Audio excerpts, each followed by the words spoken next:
सत साहिब सतगुरुदेव की जय। बंदी छोड़ कबीर साहिब जी की जय। बंदी छोड़ गरीबदास जी महाराज जी की जय। स्वामी राम देवानंद जी गुरु महाराज जी की जय हो।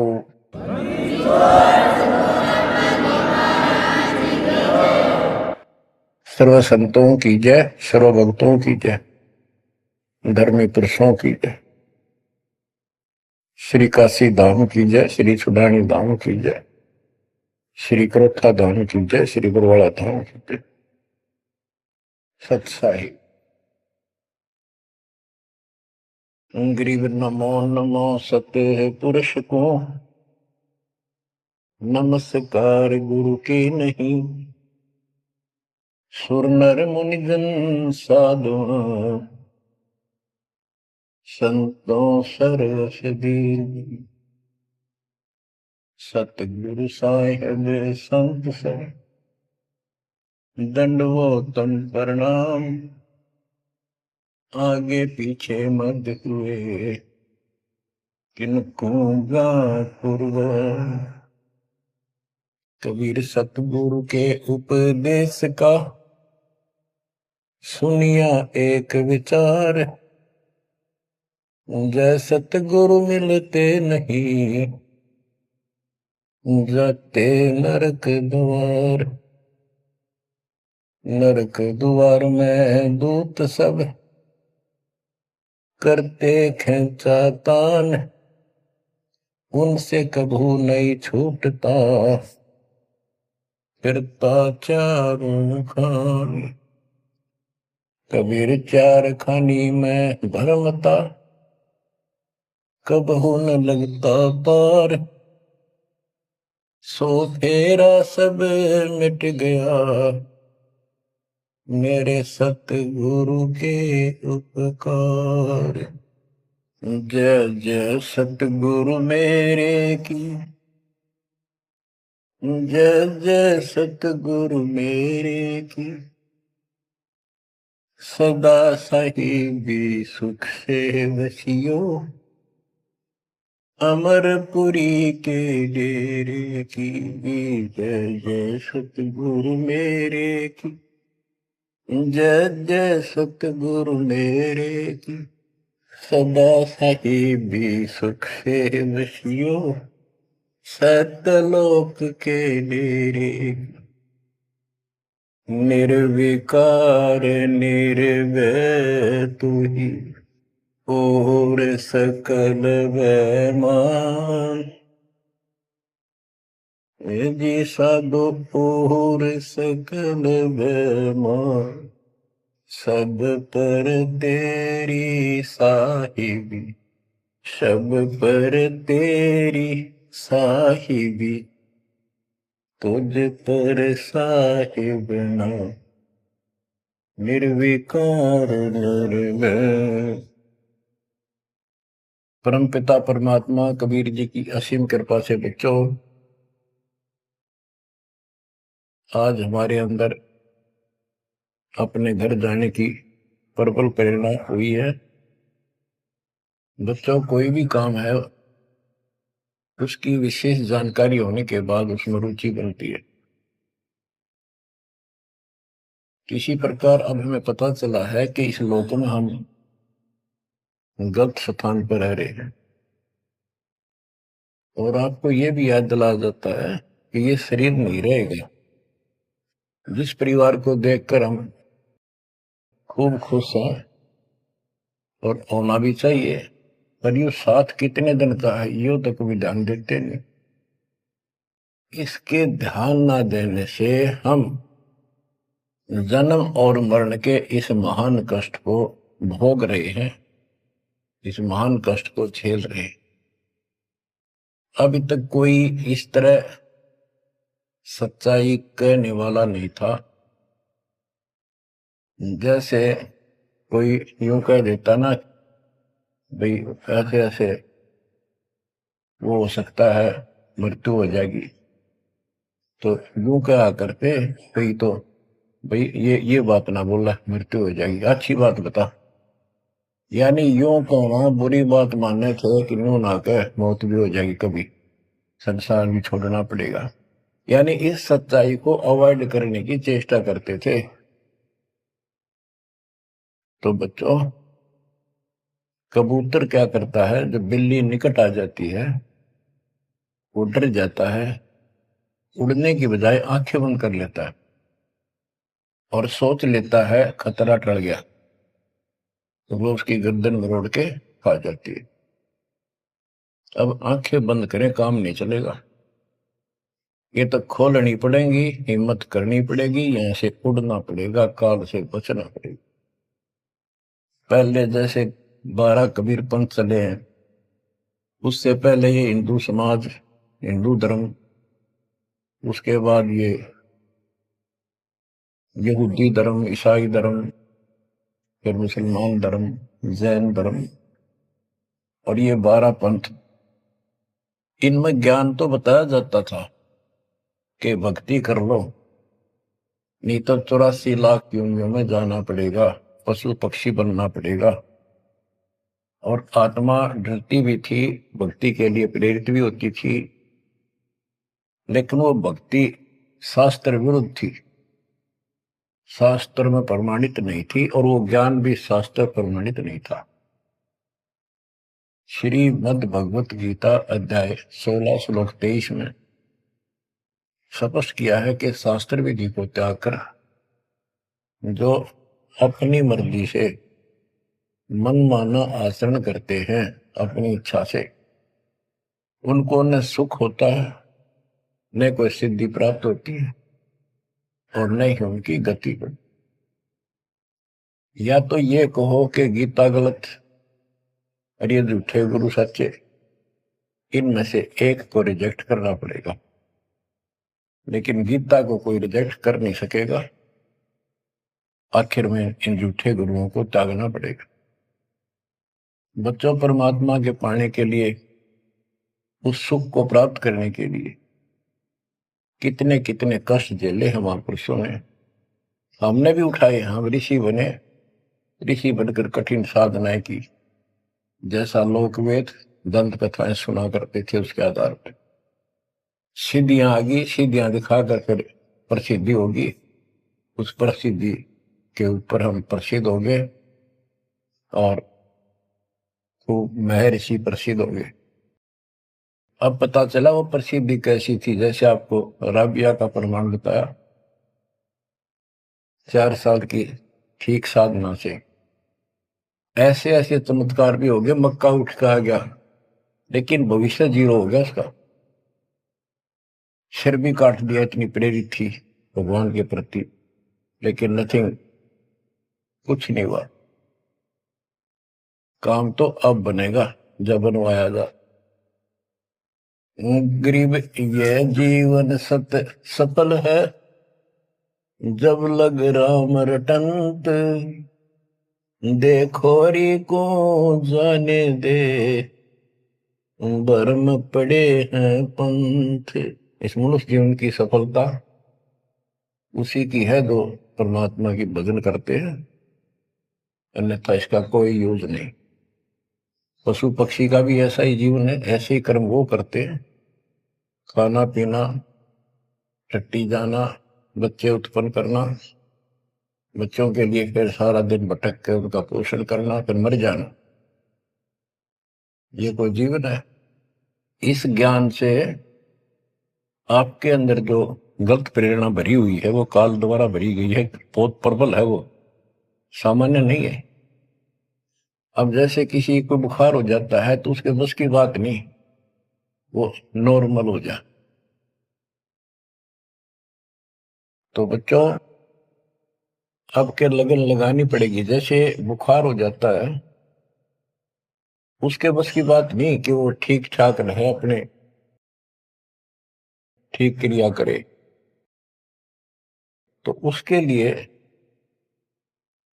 औषधि की आवश्यकता पड़ती है, और जब नॉर्मल हो जाएगा फिर सारे काम ठीक करेगा।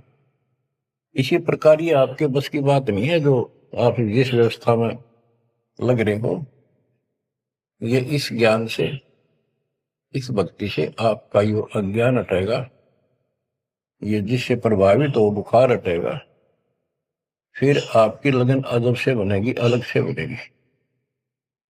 अगर ये भाव नहीं बना तो क्या ये जीवन अच्छा है जो आप जी रहे हो? कोटि जन्म तन भर में दोगे कुछ नहीं हाथ लगा रे। कुकर कुत्ता, सुकर सुअर, खर गधा, कौवा बुगला। बता, इन प्राणियों के शरीरों में असंख्यों बार कष्ट उठा लिया अपने को, असंख्यों बार, एक बार नहीं। तो क्या इस प्रोसीजर को जारी रखोगे? मेरी आत्मा तो मान नहीं रही कि आप इसको स्वीकार कर लोगे। और अब भी आपकी आंखें नहीं खुलेंगी और आपकी प्रेरणा नहीं बढ़ेगी, तो फिर इंसान नहीं, पत्थर हो तुम, पत्थर। कोटि वर्ष करे संगत संतों की, पत्थर का जल में क्या लीजे। चंदन बन में रंग ला दे, एक बांस बिटन भी ना सींचे।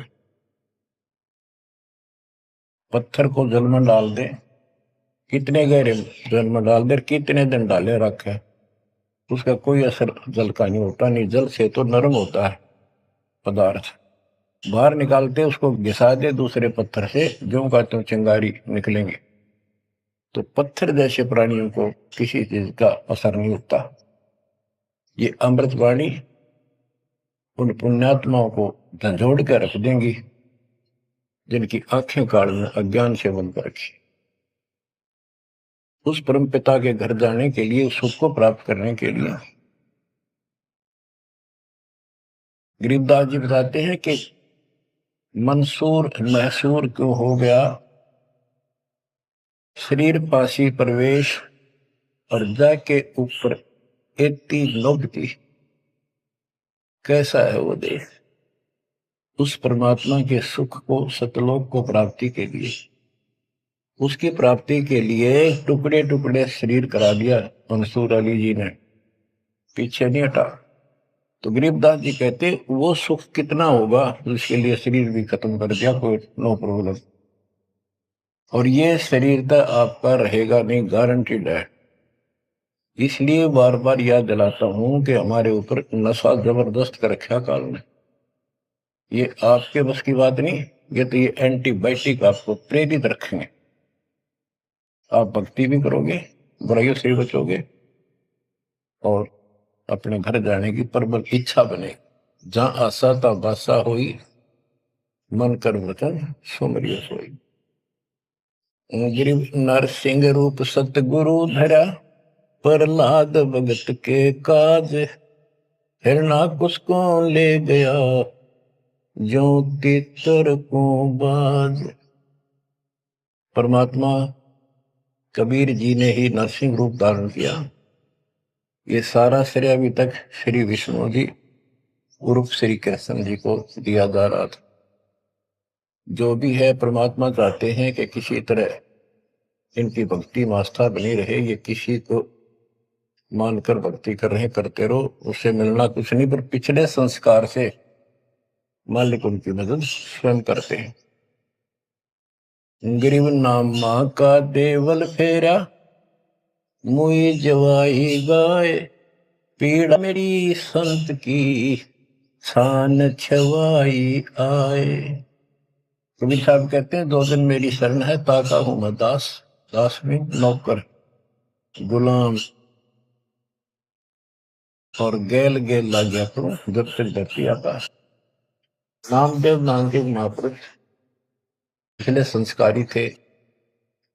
परमात्मा कबीर जी कहीं भी आश्रम बना के कुछ समय के लिए रह जाते हैं, एक गुरु की भूमिका करते हैं। अपने बच्चों को, वहां आसपास के क्षेत्र के बच्चों को ज्ञान सुनाते हैं। कोयल के बच्चे ज्ञान को सुनकर, आवाज को सुनकर उनकी तरफ खींचे आते हैं, सोने वाले रह जाते हैं। तो उस समय रंका और बंका दोनों पति पत्नी थे। एक उनकी बेटी थी वंका। नामदेव भी उसी समय परमात्मा कबीर जी का शिष्य हुए थे जब वो वहां संत रूप में लीला कर रहे थे।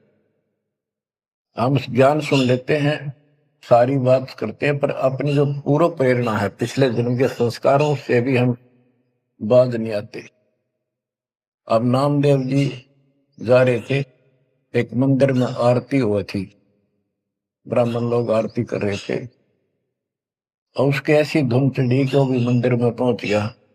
हाथ में जूते निकाल लिए अपने, जैसे ये बजाते हैं ताल, उस तरह बजाने लग गया, घंटी बजाते हैं, और बजाता बजाता आरती में मगन होकर उनके ब्राह्मणों के बीच में पहुंच गया, यानी पत्थर की मूर्ति के सामने पहुंचना चाहा। पंडितों ने पकड़ कर उसको मंदिर के पीछे फेंक दिया कि ये शूद्र छोटी जाति का समेत दूसरों में आ गया, हमारा धर्म भ्रष्ट कर दिया, हमारे भगवान को इसने रुष्ट कर दिया। तो परमात्मा वो तो फिर भी पड़ा पड़ा मन की आरती कर रहा था, लो लगी थी दाता में। परमात्मा उस मंदिर का मुंह नामदेव की तरफ कर दिया, और पंडित पिछली साइड में खड़े घंटी बजा रहे थे, आश्चर्यचकित हुए। तो एक दिन नामदेव रंका बंका के घर गया, तो उस दिन वंका लड़की, रंका और बंका जंगल में लकड़ियां लेने गए हुए थे, पीछे वो लड़की अकेली थी, वह कोई पट्टी तैयार करे थी, जैसे किसी को चोट लग जाकर, हल्दी वगैरह लगा कर। नामदेव बोला, बहन किसको क्या हो गया, किसको चोट लगी, किसके लिए पट्टी बना रही हो? वंका बोली, रे नामदेव तू गुरु जी ज्यादा दुखी ना करा कर, तो भाई मर्यादा में नहीं रहता, वहां के जरूरत है तेरे को जाने जिस मंदिर में, अपना मंदिर में जाना भगवान अलाउड थोड़ा कर रखा है, मानता नहीं तो तेरे लिए, तेरी इज्जत रखने के लिए गुरु जी तेरे मंदिर पेड़ गए थे, हाथा चोट लगी भाई, उनका पट्टी बांधो। नामदेव गया, देखा तो सचमुच गुरु जी के हाथों में चोट लगी हुई है, और वंका ने पट्टी बांधी। हम भक्ति भी करते हैं पर अपने संस्कार फिर भी कोई न कोई अड़ाए रखते हैं, ये परमात्मा को परेशान करते हैं आपकी। अब आ गया है कति पीक टाइम, अब ये बात नहीं चलेगी। पहले तो चलो को रह गए, कोई बात ना, पैर पकड़ लिए भगवान ने, अब क्या फिसल गया पैर तो पता नहीं कहाँ पड़ोगे जाकर। ऐसा अजब गजब का ज्ञान दे दिया, ऐसा समाधान आपको दे दिया, और ऐसे समय में मानो शरीर मांगी। तो आंखें खोल लो बच्चों, गरीब नामा का देवल फेरा, मुई जवाई गाय, पीड़ा मिट्टी संत की छान छवाई आए। अब एक जिसमें नामदेव जी ने मंदिर घुमा दिया, घुमाया तो मालिक ने था, लेकिन मालिक अपने नाम नहीं लेते, दादू से दरजीव के आप बगल हो जाए, करा करावे साइया मन में लहर उठा, दादू से दरजीव के आप बगल हो जाए। उनकी महिमा ज्यादा होगी, मुसलमान धर्म के लोगों को दिक्कत हुई, उन्होंने राजा को कहा कि ऐसे ऐसे काफिर है, वो दुनिया को गुमराह करता है कि मुर्दे जिंदे कर देता है, मंदिर घुमा दिया, ऐसे कर दिया। राजा ने पकड़ के बुलाया और कहा, ये गाय काट दी वहां पर, इसको जिंदा कर, जब जाने तो संत है, नहीं तो तेरे को आज तेरी गर्दन यही काट दूंगा। कबीर साहब कहते हैं, हम फिर वहां गए बच्चे, अपने बच्चे के लिए, और उस गाय को जीवित किया। जैसे पुराने समय में संस्थान झोपड़ी डाला करते थे, हट घास ग्रास की, और वो साल भर में कंडम हो जाती थी, तो बारिश आने से पहले उनको फिर से या तो नहीं डालते थे या तो उनमें कुछ रिपेयर किया करते थे। नामदेव की माता जी ने कहा, बेटा अपनी छान ठीक कर ले झोपड़ी, बारिश आने वाली है, मौसम निकट है। वो कहने लगा, ठीक है माता जी, जाता हूं मैं जंगल से सर काट के लाता हूं, वो सरकंडे से घास फूस। रास्ते में सत्संग हो रहा था, सत्संग सुनना, फिर वहां सेवा में लग गया, शाम होगी, वापस आ गया। उसकी माँ बोली बेटा ले निकल घास फूस। माँ ऐसे ऐसे सत्संग में चला गया, ध्यान नहीं रहा। अगले दिन फिर ऐसे ही। उसकी माँ बोली भाई देख ले तो बारिश हो जाएगी, कुछ दिन सारे कपड़े भीजेंगे, अपने भीगेंगे, बहुत नुकसान हो जाएगा। अगले दिन भी ऐसे हुआ। तीसरे दिन उसने सोचा आधा सत्संग सुन लो और फिर जाऊंगा। आधा सत्संग सुनकर चल पड़ा। सत्संग तो फिर पूरा ही सुनना पड़ा उसने, फिर सेवा सेवा ना करी, अपना काम के लिए चल पड़ा। जल्दी जल्दी घास फूस काटने लगा, पैर में कुहाड़ी लगी, दांती लगी और ज्यादा चोट लग गई। पैर के पट्टी बांधी, अपना कपड़ा वही ले रखा था पाड़ के चंदर। और उसी दिन परमात्मा ने नामदेव का रूप बनाया और खूब ये सरकंडे सिर पर धर के ले आए, आकर छान बना दी और डाल दी। नामदेव शाम को लंगड़ाता लंगड़ाता पहुंचा। माँ बोली के लग गया बेटा? मैंने बताया माँ ऐसे ऐसे आज भी ना लड़ पाया मैं तो। माँ उस झोपड़ी से आगे पहुंच गई, बेटे को तकलीफ सी देख के क्या लग गया बेटे का। माँ माफ करिए आज भी नहीं सामान लान पाया मैं तो, वो ऐसे ऐसे बन गई मेरे साथ। कोशिश करूँ था जल्दी जल्दी काटूं, माँ दुख पाओगी। मेरे तो पैर में कुहाड़ी लगी है, दांती लगी, चोट लगी और चला भी नहीं जाता। मैं ठीक होती बनाऊंगा झोपड़ी। उसकी माँ उसके मुंह की तरफ फेंक के बेटा क्या बोल रहा है तू? तो अभी तो आया था झोपड़ी खुद बना के गया। बेटा क्या कह रही है, चोट कब लगी तेरे? नामदेव निकट आया, देखा ताजी झोपड़ी बना रखी है गजब के सरकंडे लाके। ऐसे तो आसपास की तो थे भी कोनी, ऐसा घास फूस। नामदेव खूब रोया बैठे। माँ भगवान थे, परमात्मा थे वो तो। बच्चों दो दिन मेरी शरण है ताका हूं मैं दास, गेल गेल ला गया फिर जब तक धरती आकाश। ये किसी जन्म में भक्ति खूब करी थी जैसे इस युग में, और इस युग के पिछले हुए भक्ति गजब की रहती है, क्योंकि यह साधना शास्त्र में खुला। मोक्ष ना होता तब तक परमात्मा इनके साथ ठहरे। इनसे चमत्कार भी होते रहते, नाम भी हो जाता, पर काम तो ना बढ़ा, मोक्ष तो ना हुआ।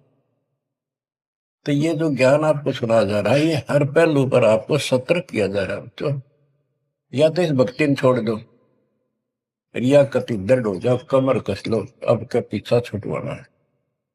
ये लल्लो पत्तो बहुत होली।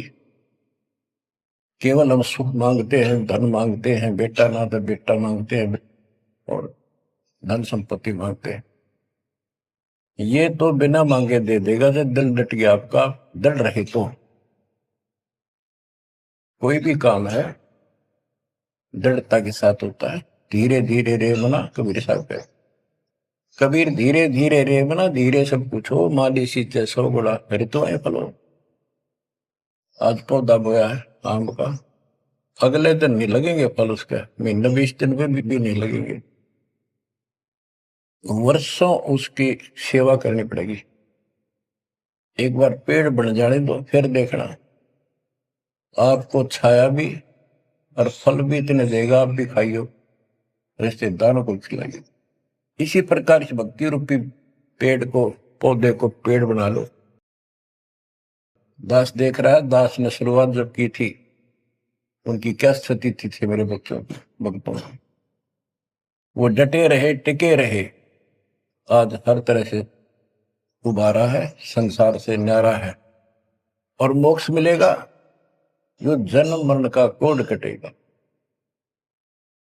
गरीब कबीर के सो बंजारा हुआ, आप भक्ति के हेत कंकर बोई जान के, धना भगत के खेत। धन्ना भगत जी बहुत जबरदस्त लगन की लगी हुई थी उनकी, बहुत जबरदस्त भगत थे। दया भाव संत में होती है। बारिश हुई, बीज सभी किसान ज्वार बीजने चल पड़े।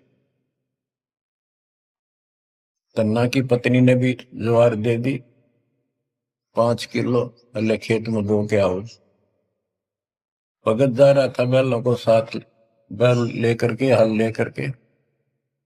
रास्ते में 4-5 भगत भूखे थे, बैठे थे। अब भगत स्वाभाविक साधु संत को देखकर राम राम करी उसने, बैल खड़े कर दिए, बैठ गया 2 मिनट भगवान का। सुबह सुबह पता चला कि उन्होंने 3 दिन से भोजन नहीं खाया था और मरने के कगार पर। कहने लगे भगत हम तो मृत्यु के निकट हैं, कहीं भोजन नहीं मिला। क्योंकि रेगिस्तान राजस्थान या भी पहले सारी स्थिति ऐसी थी नहीं बढ़िया वाली जनता की। बारिश हो गया तो फसल होगी, ना तो भूखे मरा करते। तो भगत जी ने सारे के सारे ज्वार रख दी उसके उनके आगे, बीज वो मरे थे भूखे, सारी खा गई। अब वो चल पड़े। भगत जी ने सोचा ही वे घर वाले लड़ेंगे, पत्नी भी गर्म मिजाज की थी, और इसमें तो भाई कोई भी टोक दे, बीज भी कित खा गया तो कित खो दिया। किसान का तो जीवन होता बीज। लेकिन उसने परिवार न्यौछावर कर दिया। कक्कर इकट्ठी की लोगों को दिखाने के लिए, जैसे और बीज बो रहे थे ऐसे कंकर बखेर के हलवा के सामने घर आ गया, खेत में जाकर नहीं देखा। कुछ दिनों के बाद औरों का तो ज्वार गजब की उगरी, और भगत जी के खेत में तुम्बे मतीरों की बेल उगरी बिना गिनती की। मतीरे लग गए मोटे मोटे ये तुम्बे। अब क्या होता है कि भगत जी के खेत में, धन्ना भगत के खेत में बहुत ज्यादा बेल उगी मतीरों की, मतीरे से मोटे मोटे लाग गए, ऊपर नीचे पड़े न भरी दिखे उनका खेत भरा। कुछ दिन के बाद क्या होता है कि बारिश ना होने से उस क्षेत्र में अकाल जैसी स्थिति होगी, वह ज्वार किसी का हुई, किसी की थोड़ी बहुत हुई, बिल्कुल नहीं हुई। तो वो तो बाद की बातें हैं। किसी ने जाके धन्ना भगत की पत्नी को बता दिया कि तुमने ज्वार नहीं बोई। वह बोली बोई, वो कहा हमारा भगत कि ना आपके तो मतीरे उग रहे हैं, ज्वार है ही नहीं। उसका दुख हुआ, ज्वार भी कित खा गया यो। तो वह गई, देखा सचमुच वहां तो मोटे मोटे मतीरे भरे पड़े। एक मतीरा यानी एक तुम्बा लेकर चाल पड़ी। धन्ना भगत को पता था कि बात आज बिगड़ चुकी है। उसके बाहर जाते ही भगत वहां आ जाते थे, उसके रहते नहीं आते थे। वह जल्दी वापस आ गई। धन्ना भगत ने सोचा था शाम तक आओगी, तो भक्तों से कहा तुम जाओ, बात आज गड़बड़ है। सिर पर मतीरा रख रखा, आते उसने मतीरा सिर में मारा धन्ना भगत का। धन्ना भगत जी ने थोड़ा बचाव किया तो धरती में लगकर फूट गया। फूटते उसमें ज्वार निकली जैसी बीज की साफ सुथरी भेजी थी। अब भगत जी तक टेढ़ा पड़ा, सिर बचाया, और वह देवी देख रही थी, कभी धन्ना भगत को कभी ज्वार को। तो वह बोली ये कहां से आ गई ज्वार इसमें। धन्ना भगत नहीं बोला। वह फिर खेत में गई, वह ज्वार उठाकर अंदर रख ली। वहां जाके देखा कपड़ा बिछाकर मतीरे फोड़न लागी, ढेर लाग गया। गठड़ी बांध के चल पड़ी, ढोण लागी ज्वार। अरोरा की ज्वार कति कंडम सी होगी, वो ये को ना खड़ी तो रही, पर बस उसमें बीज नहीं बढ़ा, सूखी सूखी सी खड़ी। अब वह 3-4 गठड़ी 5-6 गठड़ी ले आई भर भर कर। भगत बोला जितनी आपने अपनी होनी चाहिए थी ना तेरे खेत में उतनी रखना, ज्यादा ना लेना भगतमती ने। बोली तू तो ऐसे करा कर, भगवान ने दी है सारी लाऊंगी। बाकी छड़ी भर के चाली, जब उसका कोटा पूरा हो लिया वहां तक तब बोझ मरती आई बाहर, खूब लग गया। उतारी तो सारा फूस बना पाया, एक फेर लाई वो भी नहीं हो गया। हार के बैठ गई।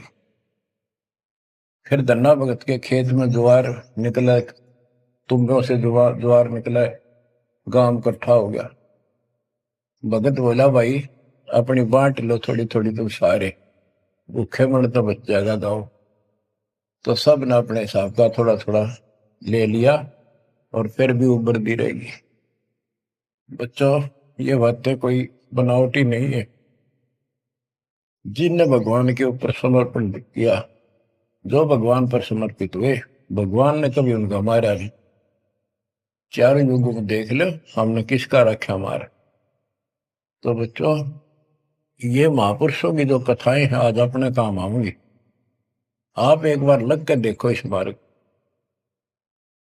कोई जगह नहीं रहेगी आपको अगर मगर कर्ण की स्मरण को कति परमात्मा हर तरह से संतुष्ट कर देगा। दास अपनी एक कथा बताओगा। हम सुनते थे कि द्रौपदी का चीर बढ़ा दिया भगवान ने, पर ये नहीं पता था क्यों बढ़ाया था। वो तो अब इस तत्व ज्ञान से निखार हुआ कि कबीर परमात्मा ने एक लीला करके उसका लीर ग्रहण किया कपड़ा, और उसके कारण बढ़ा था। तो इससे कोई किसी को कहते वो मानता नहीं था, ये कोई बात है, कैसे हो सकता है, ऐसे नहीं हो सकता, वैसे नहीं हो। हम भी मानते थे कि चल ना होगा, पर भगवान तो है और बहुत काम कर रखे हैं। मन मानता था भगवान कुछ भी कर सकता है, क्योंकि आस्था जब भी बनती है जब ये भावना बढ़ जाएगी परमात्मा जो चाहे सो कर सके। उसके सामने इम्पॉसिबल वर्ड नहीं है उसकी डिक्शनरी।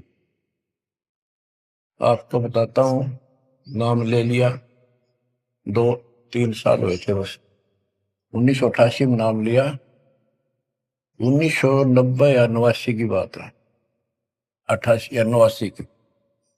तो एक मकान बनाया, ऊपर मकान बना रखा है, उसके ऊपर एक गैलरी ही पूजा स्थल बनाया, 5.5 बाई 15 फुट का।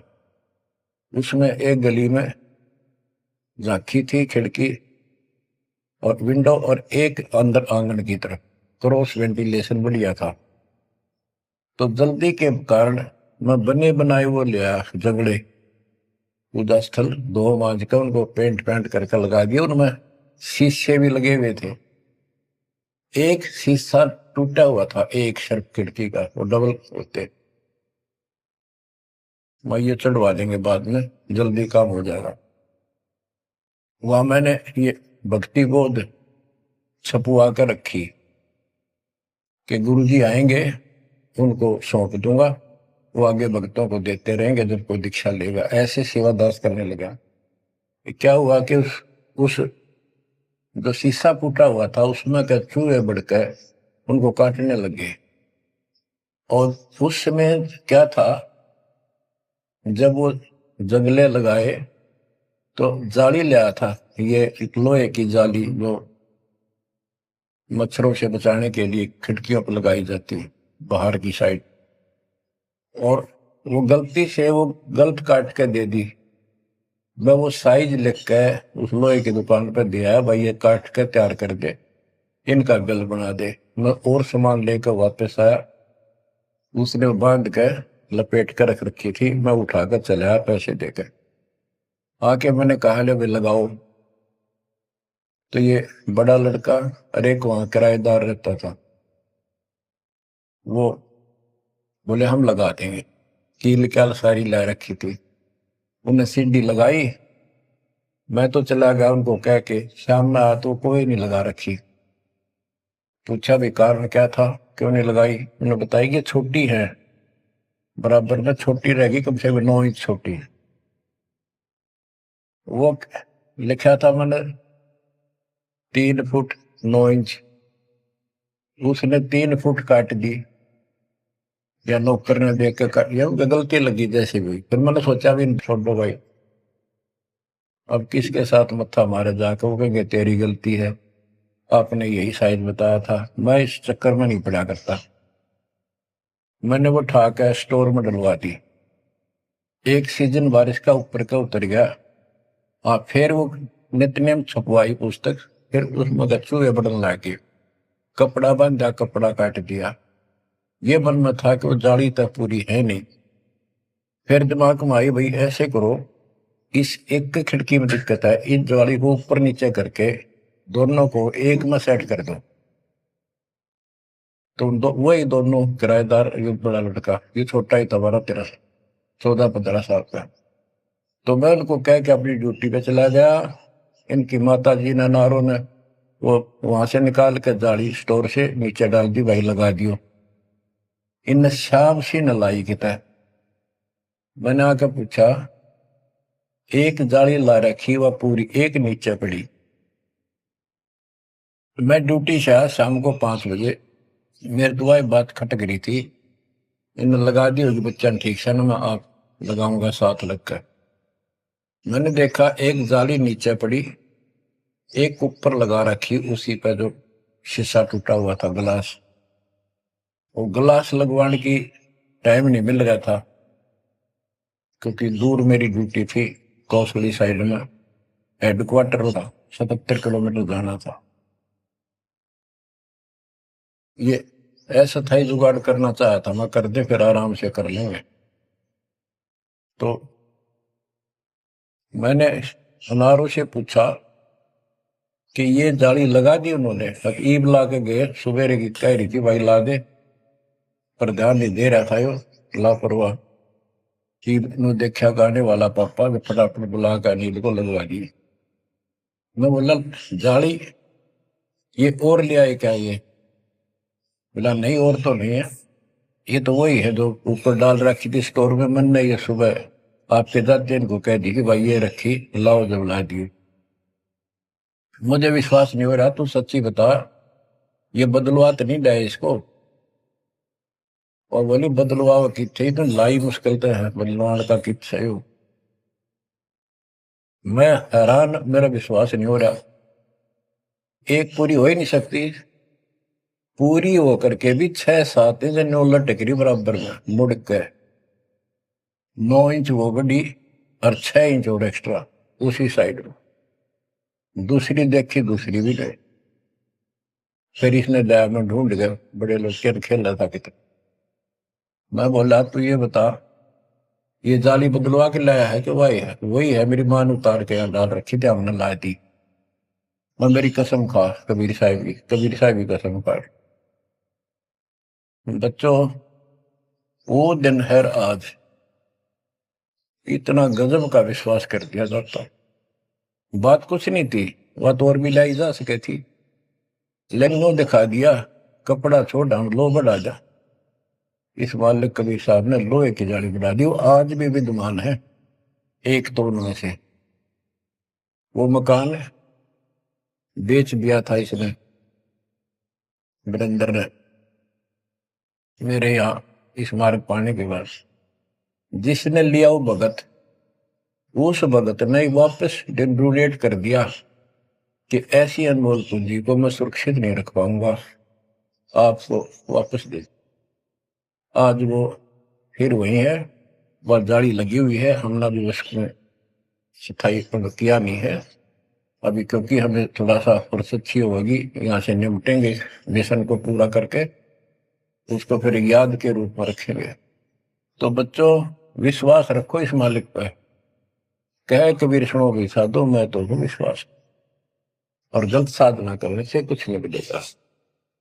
क्या बताते हैं, गरीब कबीर के सो बंजारा हुआ, आप भक्ति के हेत, काकर बोई जान के, धना भगत के खेत। वहां काकर से अन्न हुआ, कंकर से, वहां काकर से अन्न हुआ, वहां केसों से हुआ कबीर, वार पार पावे नहीं गति कुछ गहर गंभीर। अब नकली गुरुओं के कारण ये सारा अध्यात्म ज्ञान नष्ट होया पड़ा था।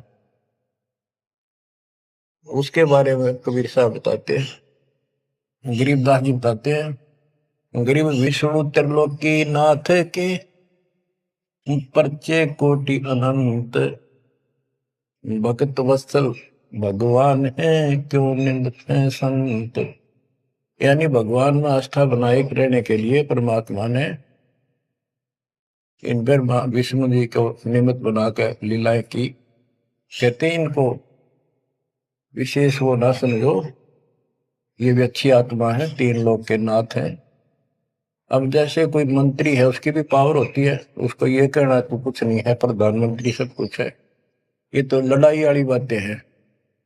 ये तो सतीथी बताई है, इनकी इतनी औकात है, इतनी ताकत है, उनकी इतनी है, इनसे हम दूर नहीं हो सकते और इनको एज ईस्ट पूज भी नहीं सकते कि ये करतार बने हुए हैं अपने आप। ये वो करतार नहीं जो होना चाहिए।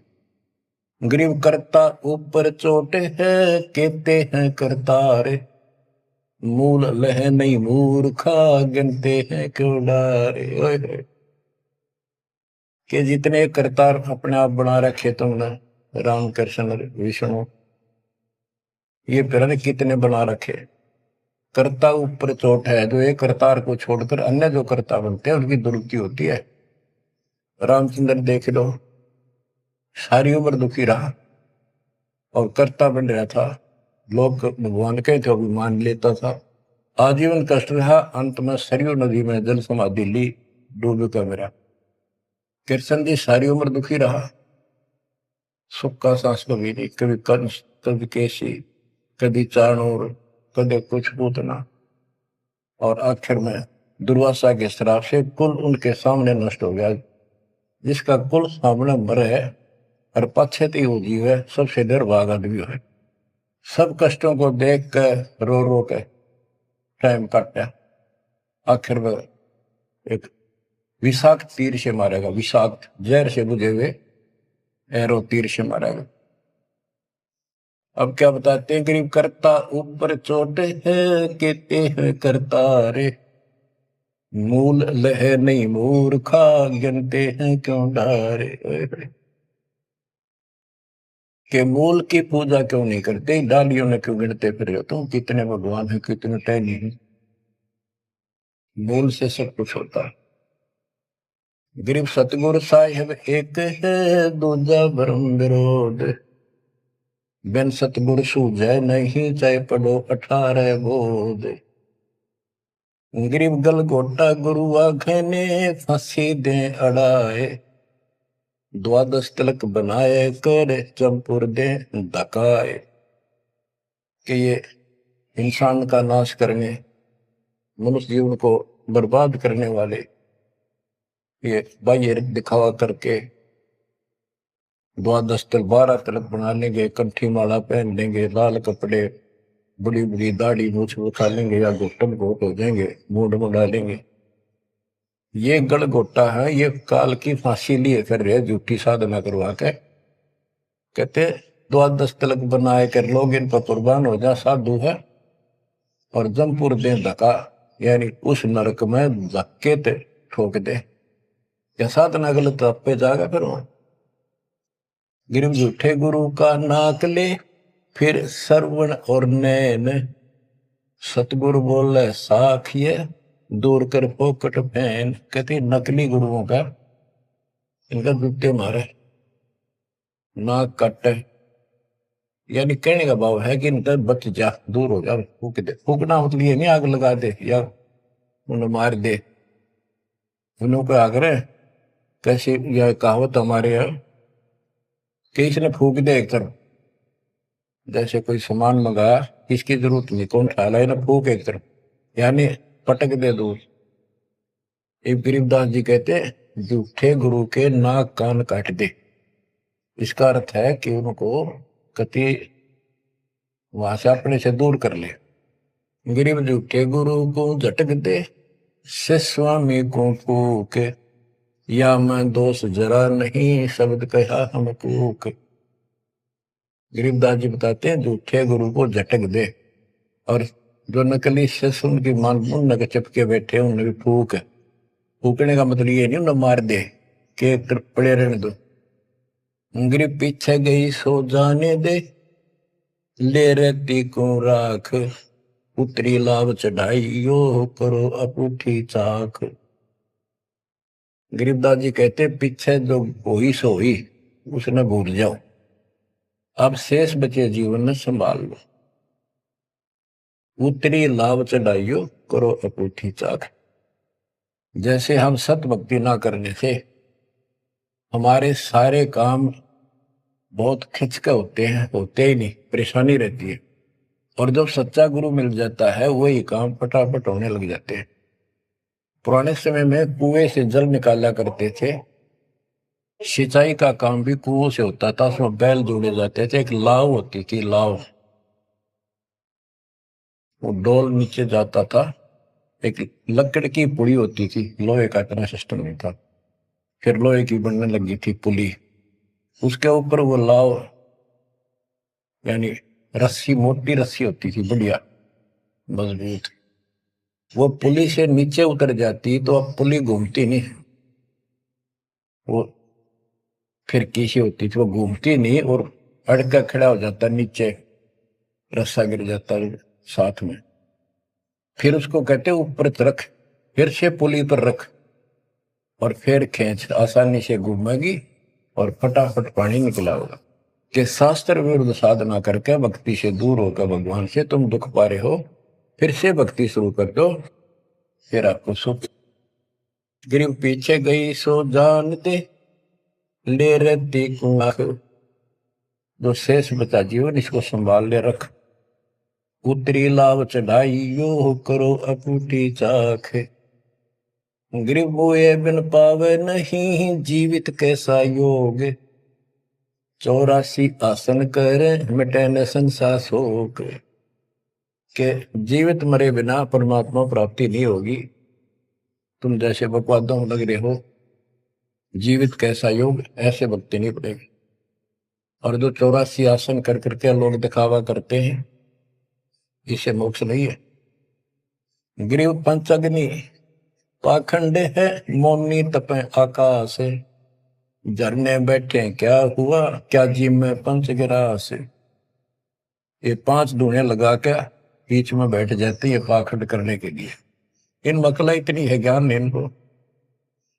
कोई मौन रखता है, कोई तप करता है, मटके घड़े के अंदर सुराख करा के एक तपाई कर रख के 40 दिन सर्दी के महीने में 100 मटके डेली पानी के अपने सिर पर डलवाता है।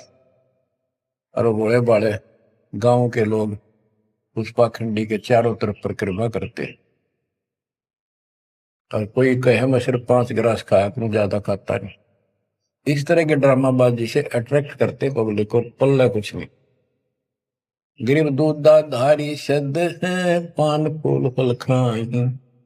घट में नाम न संचर ये बंधे जमपुर जाई। कई बताते हैं एक बाबा है दूध दूध पियो है, बड़ा शब्द है, दूध दाधारी बोला है, और केवल कभी फल खा लेता है तो फूल फल ही खाता है। तो गरीबदास जी कहते हैं गरीब दूध दाधारी शब्द है ये पान फूल फल खाई। घट में नाम न संचर बंधे जमपुर जाई। सच्ची भक्ति है नहीं सीधे नरक में जाएंगे। गरीब चुंडित मुंडित भद्रा मोनी मैल न पावे। धूमर पान ठडे सरी ये 2 जग धक्के खा। गरीब योग नहीं यो रोग है जब लग निज नाम न चीन।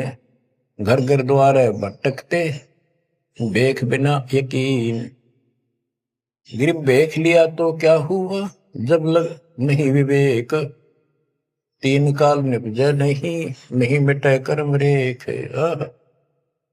के चुंडित मुंडित, जैसे बड़े बड़े सिर पर जटा रख रखी है, दाढ़ी बनवारी, माला मूला पहन गए, बाहर भाई ड्रामा खोल कर रखा है, लाल कपड़े पहन रखे या कति गोट करवा रखा, मुंड मुंडवा रखा। कहते हैं इनसे कुछ नहीं मिलना, कोई मौन रखते हैं। गरीब चुंडित मुंडित भद्रा मोनी मैल न पावे। धूमर पान ठडे सरी ये 2 जग धक्के खाओ। ये धूमर पान करें, नशे करें, सुल्पे की मारे चलम भर कर ढूंढ उठा दे, ठडे सरी खड़े होकर तप करते, कहते 2 जग में धक्के खाओगे, नरक में जाएंगे। बच्चों ये मूल ज्ञान है। ये तत्व ज्ञान, और ये जो ज्ञान आपको दिया जा रहा है आपके लिए वरदान होगा। ये कबीर साहब की गिफ्ट है। इस रजा को संभाल के रखियो, इसको हल्के में ना दियो बच्चों, कुर्बान हो जाओ। ये धंधे करते था सिंह धन हो गए, कितना पुराना पट्टा।